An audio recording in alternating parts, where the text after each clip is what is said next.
Hey guys, all right. So sorry, I've been under the weather and just being safe here. But anyhow, that being said, let's just jump into it. So today, what I'm going to be working off of the week two um, document there. So I'll try to make sense of all of this for you and go through it. So if you notice at the beginning, I usually put some announcements in each one. Sometimes these announcements are based off of the things that I've just encountered with someone, or sometimes from past years that I keep in there because, oh, you guys might benefit from it as well. And today, the announcements, if you see up there, it says trouble with Google Drive, try a different browser. And I know sometimes this stuff might seem like, well, yeah, that seems very obvious, but it's not for everyone. And we all have those blank spots there. I encounter things all the time that I'm supposedly the authority on all this stuff, and I'm constantly running into little tidbits, that should seem obvious to me, that most people think would be, and they're not. Anyhow, I digress. Um, so anyhow, a lot of times since we do work out of Google Drive so much, and I think it's kind of a here to stay thing, at least for some years. There's a good chance you will be working out of it out in the real world after college. So it's probably in your interest to at least know how to use it. And that being said, a lot of times the browsers don't act the same depending on the browser. You might want to switch to a different one to get common functionality to work. I've had a lot of times where I can't even download files in like Chrome, so I have to switch over to Edge, which is so backwards because Chrome was put out by Google, so it should work with their stuff, but doesn't. Anyhow, I digress. Um, Troubleshooting is half the battle with any of this stuff. And that's kind of the main goal with this whole course with tech, because I can only show you so much without it becoming antiquated information in like 2 years. So understanding how it works will help you troubleshoot in the future, right? I digress again. So another thing, if you're on TikTok, I would really appreciate it if you would look for our UTM Depth of Music and like and subscribe that, and share that with some other people. And in this course later in the semester, we're going to have some video projects. If you want to do one for TikTok, awesome.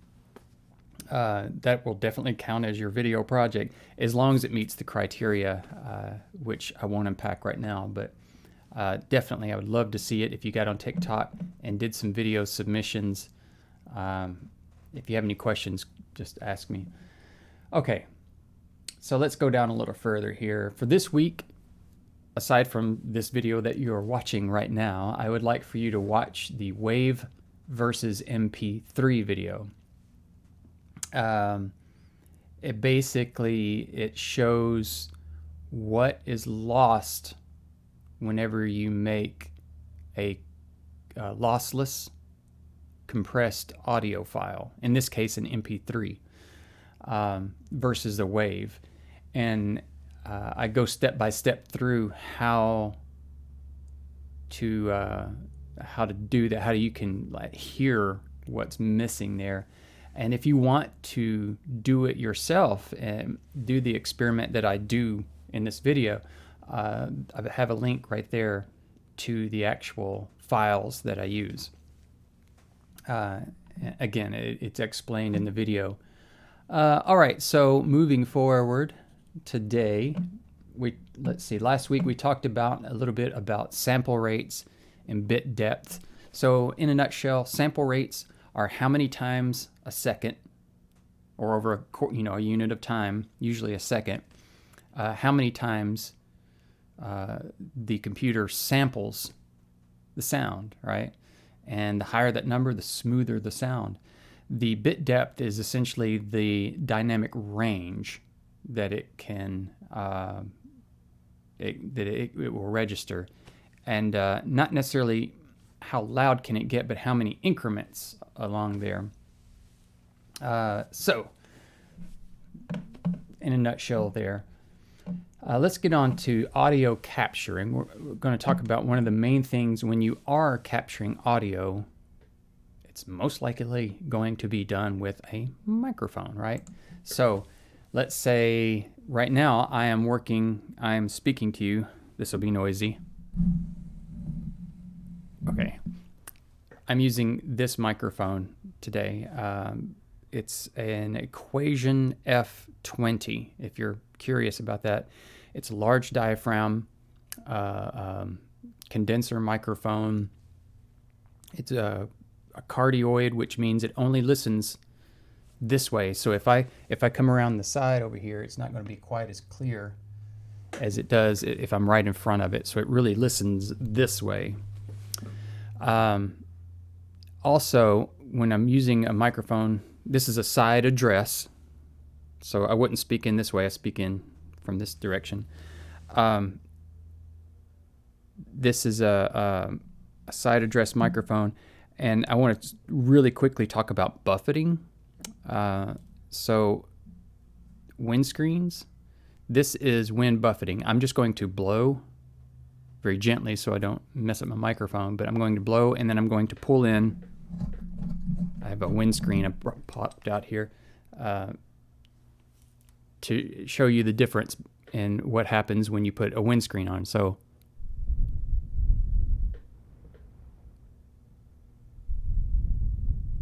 okay, so that should be, I'm not listening, but I can see the meters. That should be pretty obvious what just happened. And the beauty of these windscreens is that they don't really impede the sound. They just impede the wind coming through there, the buffeting. Not necessary, but if you're going to be in a situation where someone's speaking directly to a microphone, those plosives like P and S, anything like that is going to hit that diaphragm and make that buffeting sound. And this really helps whenever they're going P, P, P, plus, P, plus, plus, plus, plus, P, P, P, P, P. Helps mitigate that a little bit. All right. Nothing special about these. You can get them for cheap or you can make them for cheaper. Think pantyhose, basically. This is 2 layers stretched over. If you do cross stitch, that's pretty much what one of those is. It's just a cross stitch hoop.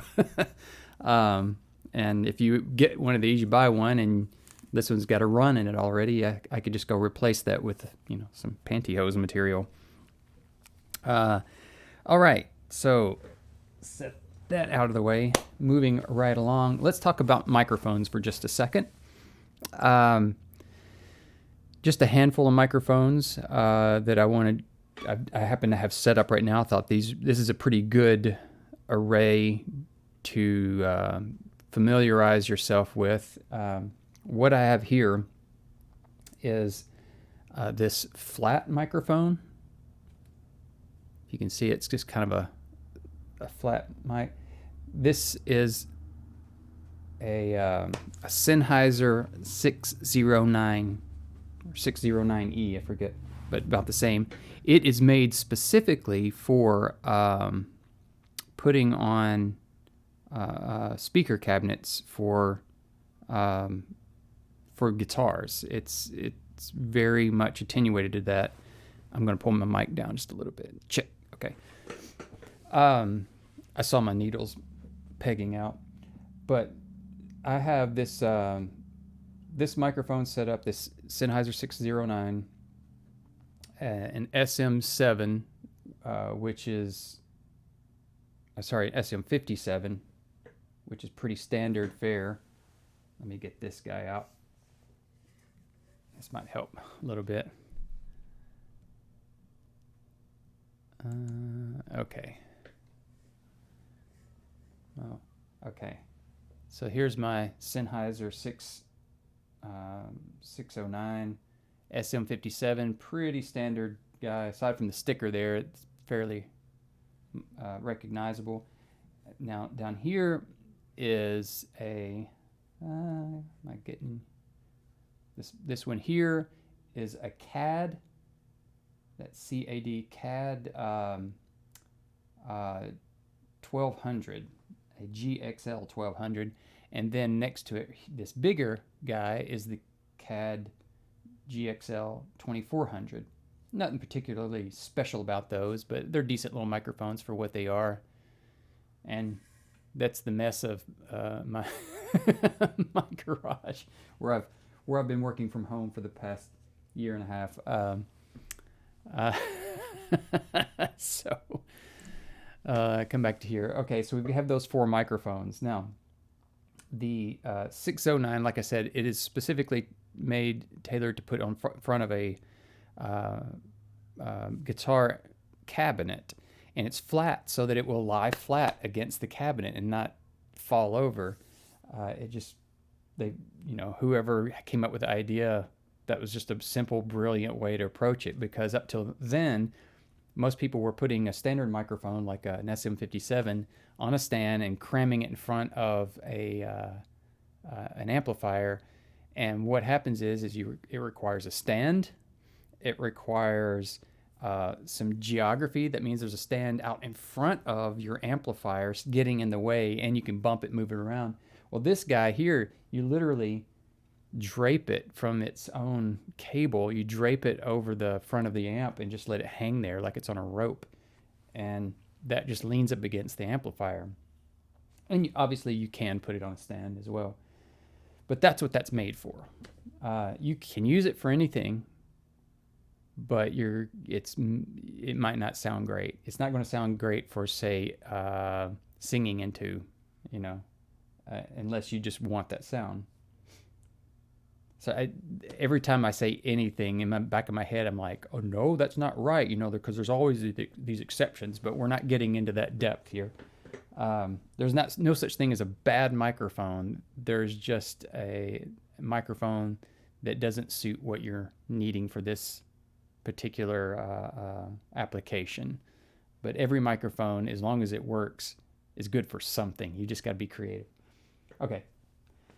The SM57, very standard. It's good for singing into. It's good for putting on most instruments. Really good for like a trumpet or for vocals or for a guitar amp. Good for live situations. Snare drums, great for snare drums. Decent for maybe like a kick drum, but that's low frequency. For a kick drum, it sounds good. Hit that attack of the drum, but not so much boom, the body of it. Same for a bass or a tuba or any low frequency. Also, this SM57 would not sound that great for like cymbals, anything that's got super high characteristics that you want to capture. Now, all instruments have those overtones, but some of them we don't care about so much, like tuba. You may not want as many of those overtones, and that would sound decent, except for it won't go down low enough. Now, this CAD 1200 is a pretty good wide frequency range and very sensitive and very directional. All of these are cardioid. All 4 of these are cardioid, which means they're all aimed at me right now for a reason. And this is a small diaphragm condenser. This CAD, I'll switch back to this. So this is a small diaphragm condenser here, and this is a larger diaphragm condenser. So this is like a 1-inch, roughly 1-inch capsule inside there, which you can't see, and then 1/2-inch capsule inside of here. Now, there's a lot of people who debate about which one is better for which applications, but that really comes down to what you are trying to get a sound for. So what I'm going to do now is quit talking about it and actually do something so that you can have a more concrete understanding. I'm going to get a guitar. Everybody's familiar with guitars, what the kind of sound is.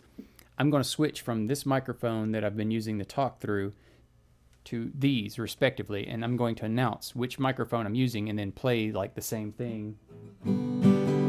That's not the greatest tuning, but it's enough for what we're doing. Okay, so I'm going to strum a G chord. First, I'm going to go to the Sennheiser 609. Okay, now we're on the Sennheiser 609. I'm going to go up to making sure all my settings are as identical as possible. So this is going to be a G chord.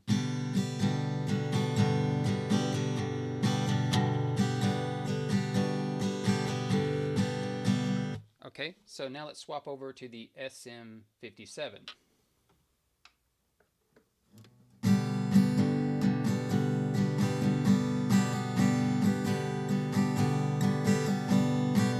All right, now let's swap over to the CAD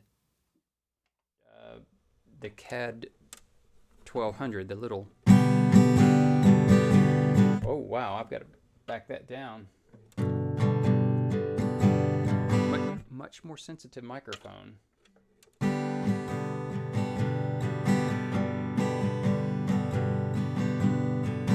And then the CAD 2400.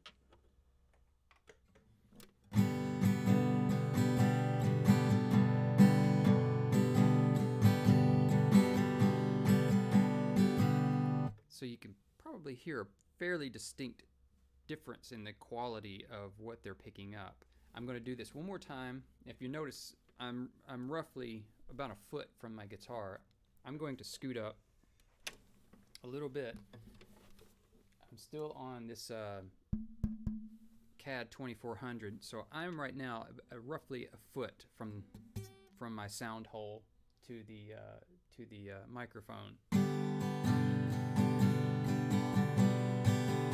Now, notice this, when I get closer, I'm going to go to about 6 inches, roughly half the distance. Now, it's louder, that's one thing, but it's also warmer, I'm betting you. Now, I'm going to play a little softer, but I'm going to cut that distance in half to about 3 inches.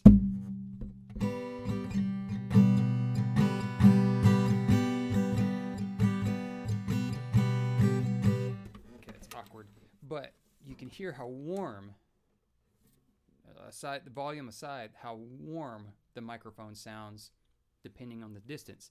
And if I get back here,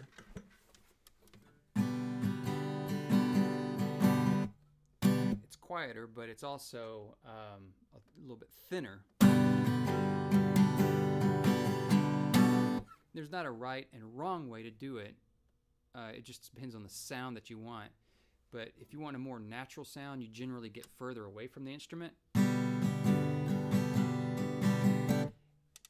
a side benefit to having a larger distance between the microphone and the sound source, in this case the guitar, is that if I move,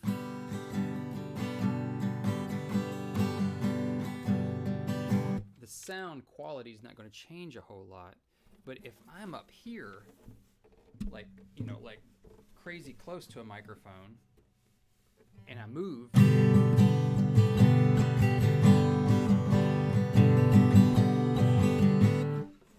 my sound quality changes a lot more drastically for a smaller distance of change.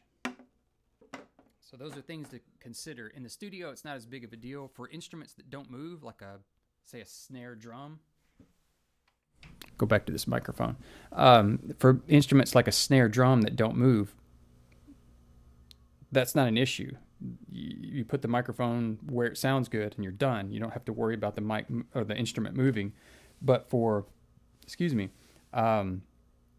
someone who's singing, well, that's very critical. People move, especially if they're getting into the music. So the quality of their vocals are going to change drastically if I'm going to adjust this.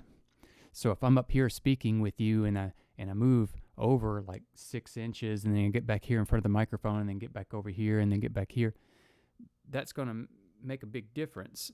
But I'm going to adjust my volume up, scoot back, and now if I'm back here moving around side to side, that doesn't make as much difference to the sound quality on the microphone because my relative movement or distance compared with the distance to the microphone is negligible. So the further you can get the microphone away from the sound source, the less you have to worry about the sound source moving around. Okay, did I take the long way around the barn to explain that? Okay, so back on that sheet there. So that was talking about a few things there, like our mic choice, which one of these microphones I was going to be using. And again, with these particular mics, this one is dynamic, the Sennheiser 609, dynamic, the Shure SM57. This is a condenser, and this is a condenser. So these two require phantom power. These two do not require phantom power. Okay, these have a lot lower SPL rating. Well, let me unpack that differently. They don't have as much gain to them. You have to turn them up more to get sound out of them. These are a lot more sensitive, so I have to be careful putting them too close to a really loud sound source, such as a kick drum. It might blow them out. These are made to take a lot of SPLs without any damage to them. Okay. And if there's anything too about what I am doing here with my rig and my setup, that might be another conversation in the future. By all means, this course is very much directed by things that you know specifically you need to know for applications in the future. Case in point, I mean, 20 years ago, this would not have been happening. This type of course would not have been happening. And now that this has become a fairly normal thing to do, there's a good chance that your future endeavors will incorporating some of the technology I'm using right now to work with future clients or students or business partners or whatever. I've been recording guitar tracks today for a guy in Canada, because that's the world we live in. He needed some tracks laid down to match up with something he'd been doing. And here we are. So I'm flipping back one more time. You have to pardon my mess. So this is what I'm looking at right here. So this is my soundboard. But here's my volume for my microphone.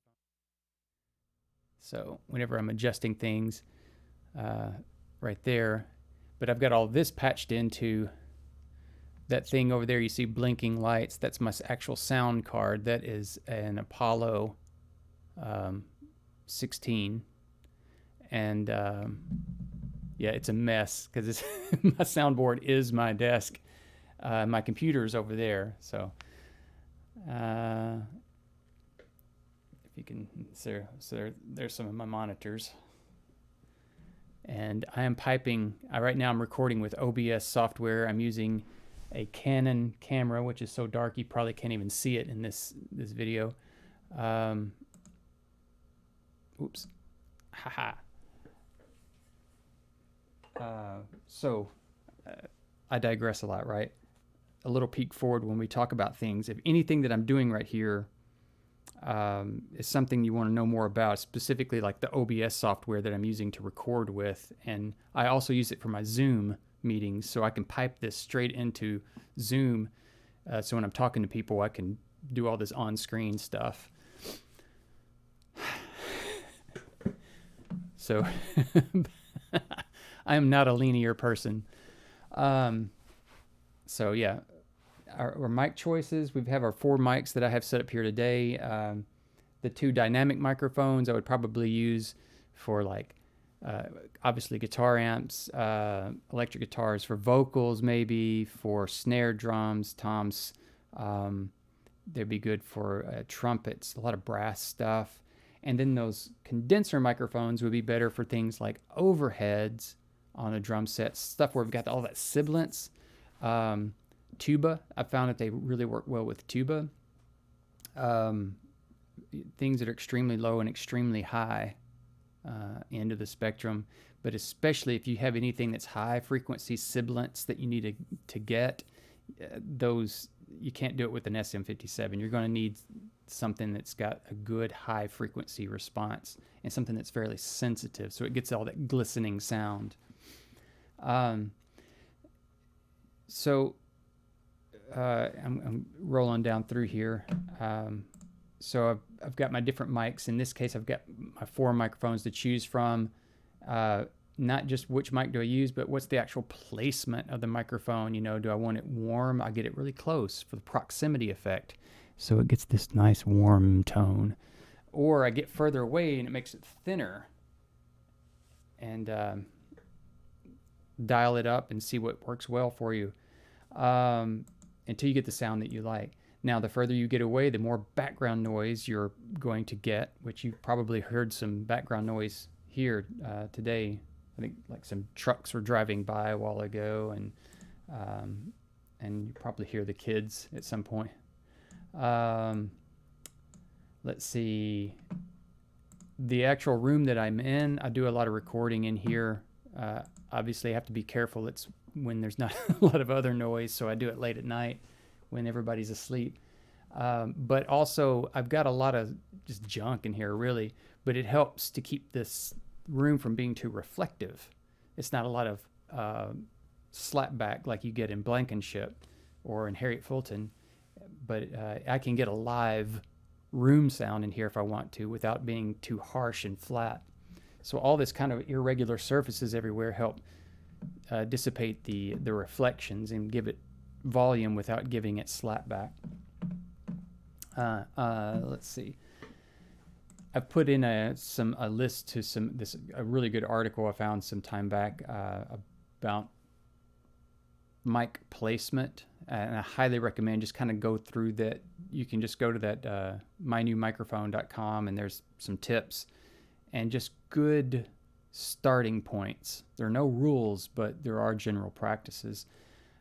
So good starting points for where and what microphones to use on different applications. Now, on a note of practicality, I've got a section here for realistic application. You're going to have a limited selection of microphones regardless of what you're doing. Ideally, you're going to have every microphone in the world at your disposal, but the ideal is never there. So you've got to learn what microphones you have, like how to work with what you have. And what you have, if you're limited, try to make it as varied as possible. So if you only get to buy one microphone, if that's all you have a budget for, you want to get something that's a good full range microphone that's going to get your highs and lows, and I can use it on a drum set as well as on a flute as well as on vocals. Like this microphone would be a pretty good candidate for just general everything. The SM57 is a good mic, especially if you're on a budget, but it's going to very much limit your what you can do with it. That being said, I have probably 12 of these things because they're such a useful microphone. They're useful in so many things, but not everything. So for as many SM57s as I own, if I could only have one, I would get this guy first. So anyhow, you learn. It doesn't matter how big your locker is. It's just making sure that you know how to use the tools that you have, and just use them and play with them. There's a lot of, like I was saying, those mic techniques. How you want to mic different, what mics to use, and where to place them on what instrument. If you have specifics in mind, let's bring them up. But what I've discussed so far is a pretty good starting point. Vocals in the studio, you want to have maybe 16 inches or more if you can, if you've got a quiet enough environment for this type of microphone. If I'm using an SM7, actually brought out here, this is an SM7. Think Stevie Wonder, Tom Petty, all these kind of guys. You take the screen off of here. That's the actual microphone there. The capsule's down in here. This guy is the big brother to this SM57. So this SM7 is a good quality. They're fairly interchangeable, but this one has a little bit more professional sound. It's a little bit more reliable. But for all intents and purposes, one is the SM57 is like the cheap version of the SM7. These are very common though for voice microphones. Oh yeah, and the point being that this microphone was made to use like really close like this. So even if I'm in the studio, this one, I would be singing on it just like this. I'd be literally pressing up against it as I sing. Anthony Kiedis, if you're familiar with Red Hot Chili Peppers, if you ever see any footage of them recording in the studio, that's the mic. You'll see him just pressed up against it. But somebody like, I don't know, Taylor Swift or some would not use that type of microphone. They would probably use something more like this. Anthony Kiedis has a voice that's not particularly beautiful, pretty or whatever. So you want that colorization you get from this microphone. Whereas, like Beyonce or someone who's got an actual voice that's a good voice for singing would use something that's going to capture that quality of it.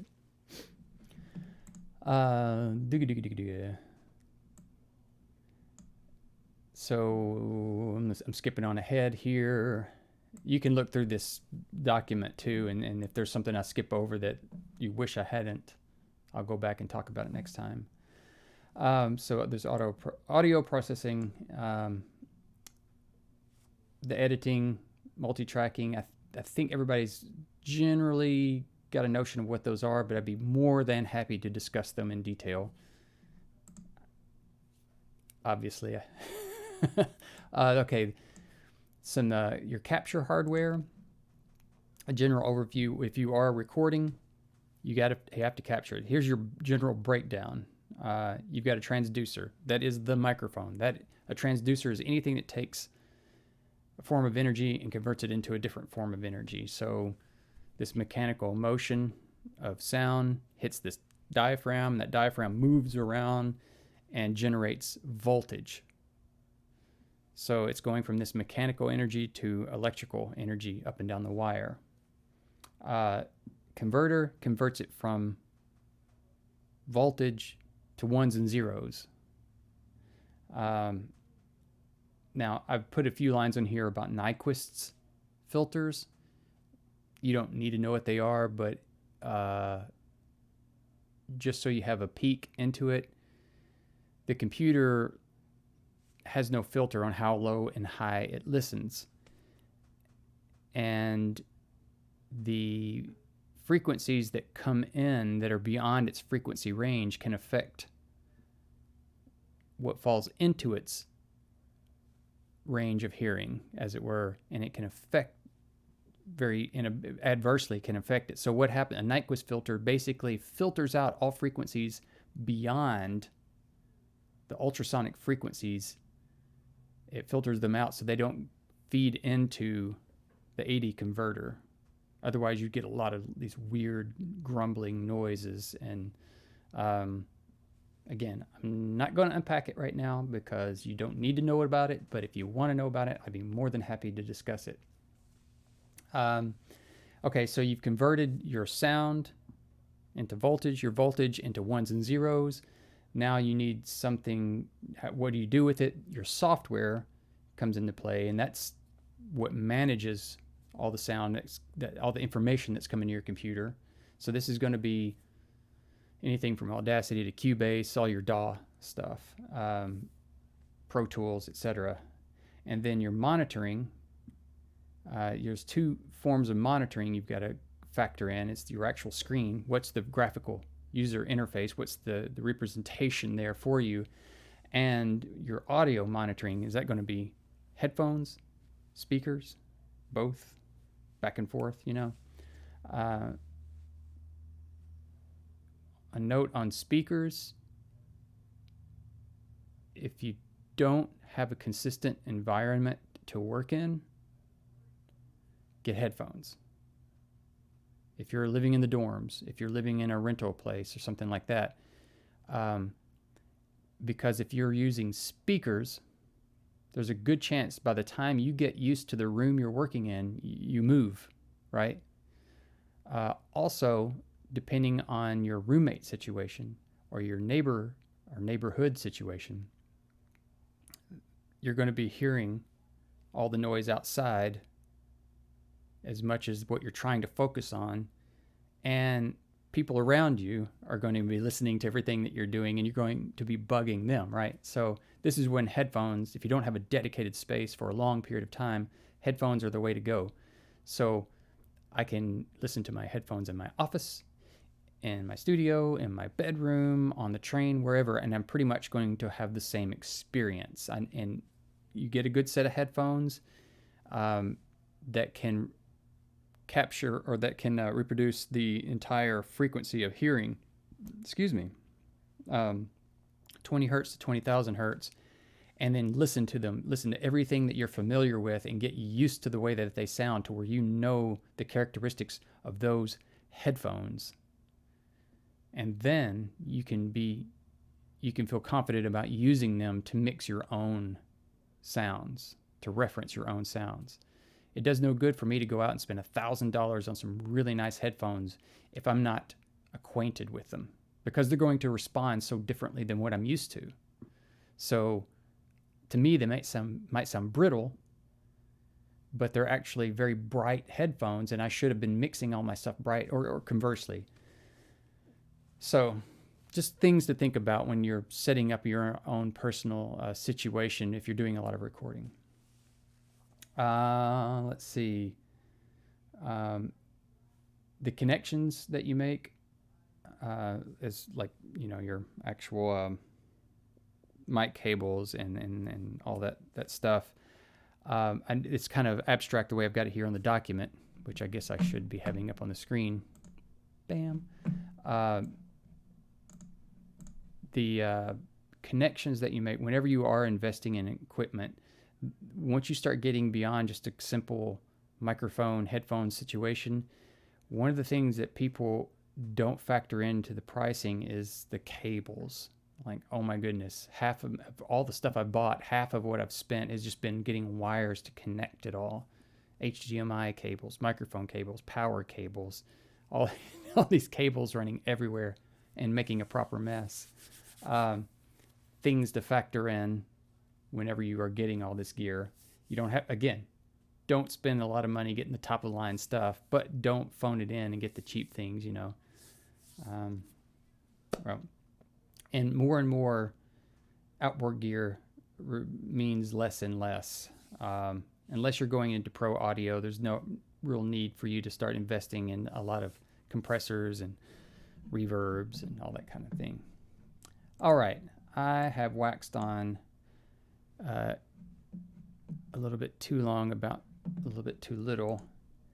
I want to touch base on a couple of things here with balanced versus unbalanced signals, cables. In a nutshell, every signal wire has basically one or two signal wires in the cable itself. So whenever you have a microphone cable, I'm looking to grab one.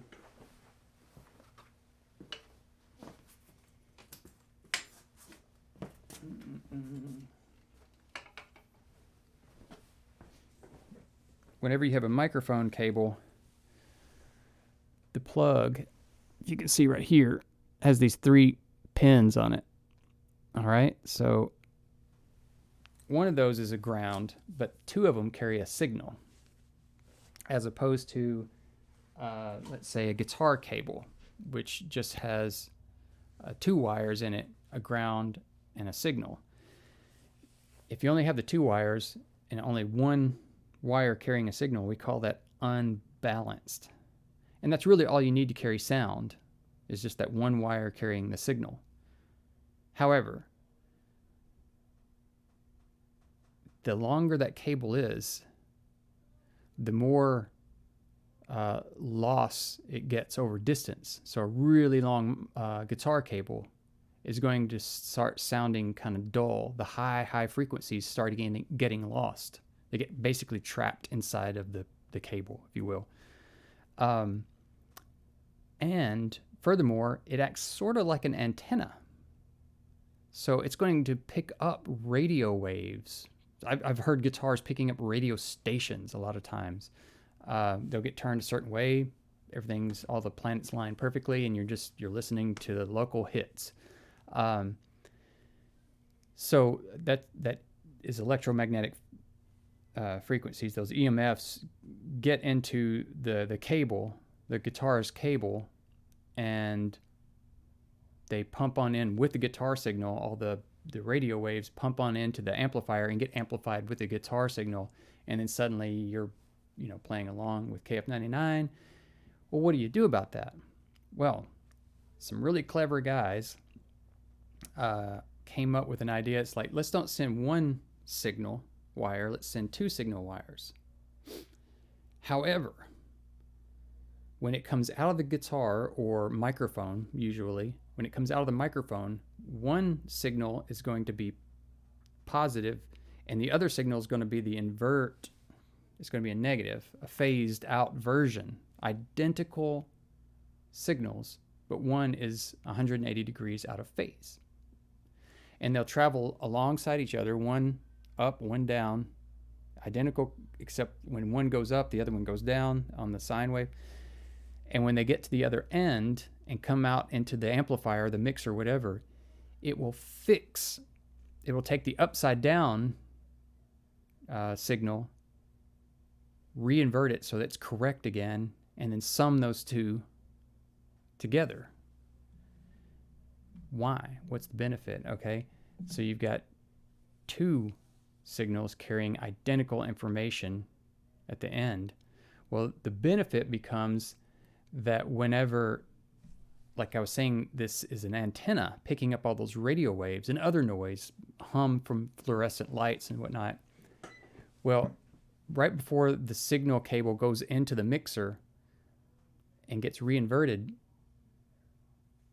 the noise gets phase canceled, but the signal gets doubled. So it strengthens the signal and it weakens the noise. So your signal to noise ratio gets better. It's a very clever trick that they figured out how to do that with. So sometimes you've got a microphone and it's got a bad wire on the inside of it, but it still works.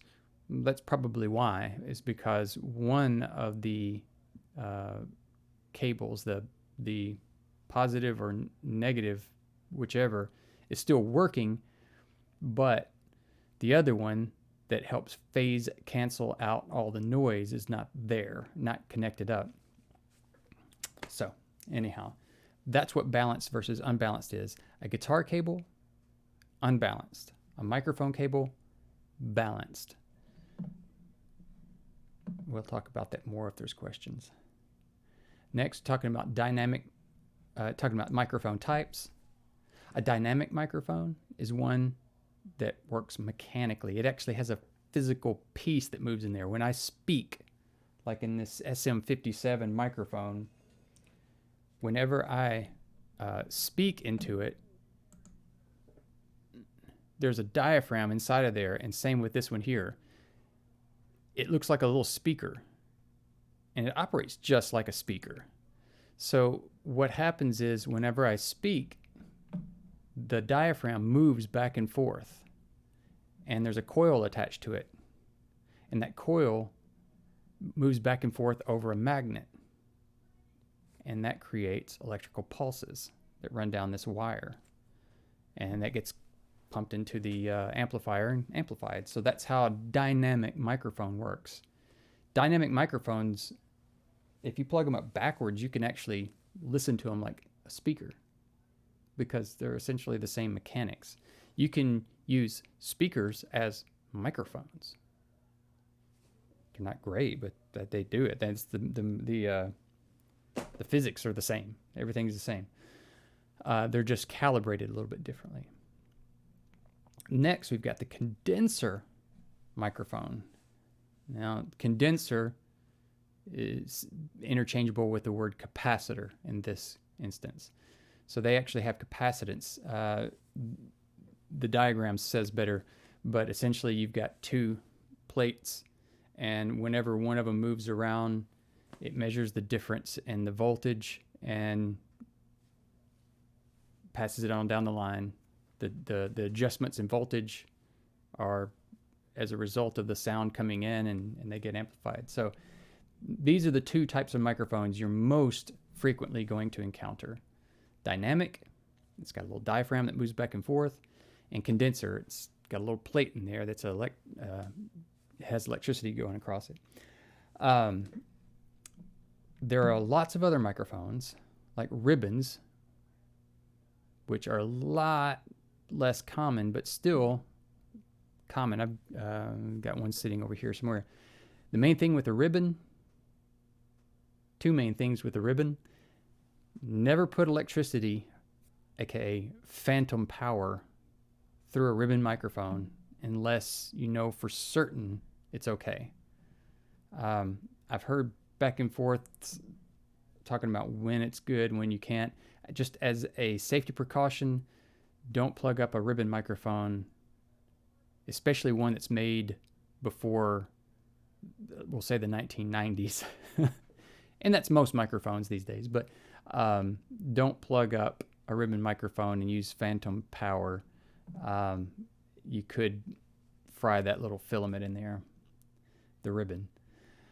Piezos, very common, but you don't really use them that much as a microphone. They are still using, say, guitar, for guitar pickups. So this is actually an electric guitar, my acoustic guitar. Let me fix that. So it's an acoustic guitar, but I could go out and plug it up. Let me see, where's this one? Yeah, it comes in, wait. I haven't used this one in a while, so I'm trying to remember for certain. Yeah, okay. So this one, they got clever and they hid the plug inside the strap. But there's my electronics. I can adjust my EQ, my volume. It has a tuner built into it. Huzzah. But right here is the bridge of my guitar. Underneath that is a piezo, or piezo, or piezo. There's so many ways. So if you hear me say piezo, that's what I'm talking about. It's the same thing you have in your computer. If you don't have speakers hooked up and you hear like a desktop computer make noise, that's from a little piezo speaker in it. And again, that piezo speaker can be used as a piezo microphone. I've used that on banjos before, or drums. Hooked up, take the piezo speaker out of a computer, wire it up as an input like a microphone, and hook it up to a djembe and run that through a wah-wah pedal and get some really crazy sounds. Electret microphones, and then laser microphones, and just crazy stuff they've come up with. But dynamic and condenser, those are the two you really need to know and know the difference between. Now, most microphones are going to have a polar pattern, if not multiple polar patterns. The polar pattern is the direction in which it listens. So if it listens in all directions equally, that is called omnidirectional. That's very handy when you're in an environment where you don't know where the sound's going to be coming from, or you just want to get the sound of the room in general. It's very common for like recording orchestras. They've got a good response that's even, no matter how close or far. That whole proximity effect of getting warmer when I get closer. That's not so much the case with a omnidirectional microphone. But the more polarized a pattern is on a microphone, the more that proximity effect starts to happen. So the chart I have here has a whole lot of breakdowns. It's very granular, but you've got omnidirectional, cardioid, bidirectional. Those are the three main categories. So you've got subcardioid, supercardioid, hypercardioid. They're kind of variations on a theme. The omnidirectional listens everywhere. The cardioid listens to what's in front of it and less so as it comes behind. And they call that back end of it the axis of rejection. So theoretically, if I stand perfectly behind a microphone, it will not hear me if it's a cardioid pattern. And I've left that on there. Sorry. My apologies. Now, the figure 8 is the same as a cardioid, but it's so cardioided out that it's listening behind it as much as it's listening in front of it. If you watched the speed tracking video, I use one microphone in a figure 8 pattern on that video, and the axis of rejection is actually sideways. So if it was on, let's say this isn't a bidirectional, but if this was a bidirectional microphone, right here where the camera is, it literally would not be heard by this microphone, even though it's like a hand's distance away. But if I came right here, the camera speaking to this microphone would be heard perfectly because it's right in front of it if it was a bidirectional microphone. And that's because from this angle here, the sound from your voice would come and hit here and here on both sides of the diaphragm at the same time, and literally it's just like they were pressing in equally. The diaphragm wouldn't move back and forth. So the sound pushing on this side and the sound pushing on that side would cancel each other out, aka phase cancellation. Phase cancellation shows up all over the place. Let's see, these are just some more examples of different type of cardioid patterns. This right here is one of my favorite mics. We've got some of these at school. I've got one in my vocal booth here. If you'll notice on the front of it, this AKG C414, there's a few different versions of the 414, but they all have this same basic setup, which is you can select omnidirectional or cardioid variations or bidirectional. Now, you also spend a lot of money to get one of those, but they're very nice and usable in almost all applications. Here's some, see, when I get to this part here with Bill Withers, some basic applications, very common practical applications of common microphones. These, unless you go into the studio, are pretty much going to cover all your miking situations. So you've got close miking here, where you basically put a microphone on each sound source. So it only picks up that sound source and it has less bleed from other sound sources. This is common on stage. This is common on the different parts of a drum set. If you want to think of a drum set as a whole orchestra in and of its own right. So you put a microphone on tom, on snare, on the kick drum, on the cymbals. That way you have control over mixing them. Down below it, there's the space pair or AB miking, whatever. It's having mics that are far apart. That way it mimics hearing left and right, and you've got some balance there for stereo. The XY, one of the most popular means of stereo miking, it's very safe. To have a XY miking pattern, you need two microphones that are matched. And they have to be cardioid, it means directional. And they point one on the X and one on the Y axis. So one's listening to the left side, one's listening to the right side. And it's very critical that they are as close together as possible. Ideally, they would occupy the same space, but Einstein and Hawking and those guys aren't in agreement with that happening. So you have to put one microphone and another microphone just above it or below it, as close as possible, facing 90 degrees away from each other. And the purpose is, the closer they are to the same point in space-time, the less likely there will be an issue with phase cancellation. That's sound showing up to one a little bit later than the other one, and it causes some anomalies in frequency response. Again, happy to talk about it more. If you have questions about that, I'd love to talk about it more, but if you understand it, there's no need of me going on. A bloom line setup is identical to the XY, except that instead of cardioid microphones, you use bidirectional microphones. This is really good when you're recording, say, an a cappella group, and they can stand in the round, and you don't want to miss anybody in any direction, so you put two bidirectional microphones up 90 degrees, so microphone 1's listening in front and back, we'll say in quadrants 1 and 3, and then microphone 2 is listening in quadrants 2 and 4. So all quadrants are being heard, right? Bluegrass groups, it's really popular to do something like that. The mid-side, now the mid-side technique is clever. This is really good if, one, you have two microphones that don't match, but it requires that one of those microphones is directional and the other microphone is bidirectional, a figure 8.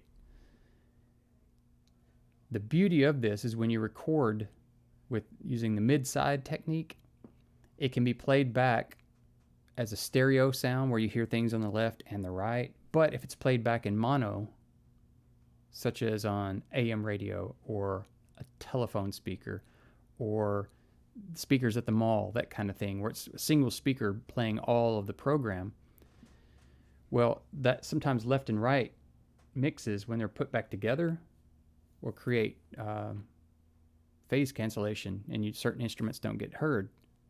They actually just comb right out. But the way the mid-side is set up, it will, by virtue of its setup, go back to just listening like it's just the one directional microphone. It's almost as if this bidirectional microphone that's listening left and right was simply never there to begin with. It's a mathematical concept that works out exactly the way it should.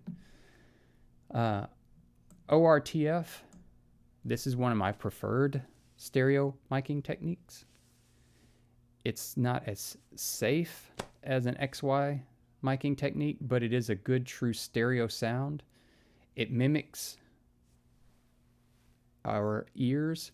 The point is that the idea with the ORTF is that if you set up microphones about 17 centimeters apart, facing away at about 110, 120 degrees, well, that's roughly the way our ears are set up to listen.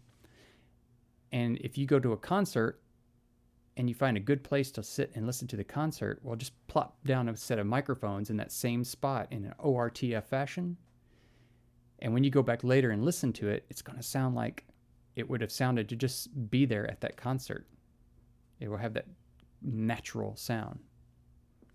There's a lot of asterisks on everything I'm saying, but for all intents and purposes, that's what it is. If you see ORTF stands for Office de Radiodiffusion Télévision Français. Don't have to remember that, right? That's ORTF. Anybody in the business who probably knows ORTF and still can't tell you what it stands for, but they know what it is and they know what it does. I put some more mic techniques in here. The Recorderman for you drummers is one that I highly recommend trying out. Very clever technique, and it has a cool sound. All right, so there's some more in here I want to unpack, but I don't want to right now because, my goodness, if you've sat here this long and listened to me prattle on, I feel for you. So go back to the top of this document, if you would, please. Watch the which is the Wave versus MP3, and check that out. And if you have some questions about all of the mixing from last week's setup, or any questions about the videos from last week too, please let me know. I'm more than happy to address any of that, and I'm more than happy to make more videos if they benefit you there. At the same time, I know how it is to sit in a lecture, much less a lecture that you're not even dynamically involved with. So thanks, and again, apologize. Yeah, I've not been feeling too great the past couple of days. I just didn't want anybody else to get feeling not great if I'm in fact the person spreading this around. So I hope you have a great day, and I will see you at the next session.